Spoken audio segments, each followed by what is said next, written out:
जब भी कलम उठाया तेरी यादों का जिक्र ख़िक्रे खुद बखुद लफ्जों में उतर आया। हर शेर में तेरी झलक नजर आई, जैसे मेरी सोचों पर तेरा ही कब्जा हो। मैंने चाहा कि किसी और का नाम लिखूं, मगर हर बार तेरी ही तस्वीर सामने आ गई। ये कैसा इश्क था कि जितनी बार भुलाने की कोशिश की, इतनी ही शिद्दत से याद आया।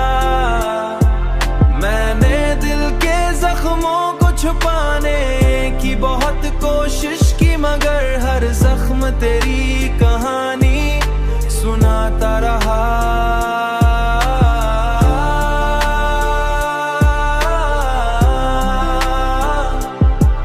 हर जख्म तेरी कहानी सुनाता रहा।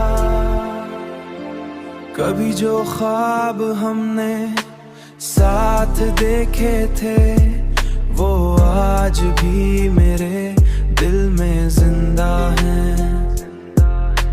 मैंने दुनिया के शोर में खुद को खोने की कोशिश की, मगर तेरी खामोशी ज्यादा गहरी लगती रही। ज्यादा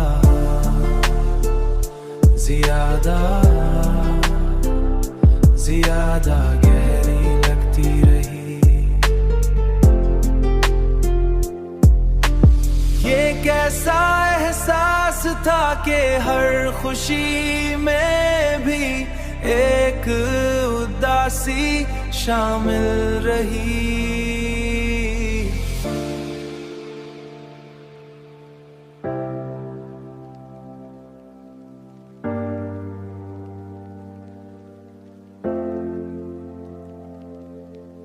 आखिर मैंने ये समझ लिया कि कुछ कहानियां अधूरी रहकर ही खूबसूरत लगती हैं, और कुछ मोहब्बतें सिर्फ यादों में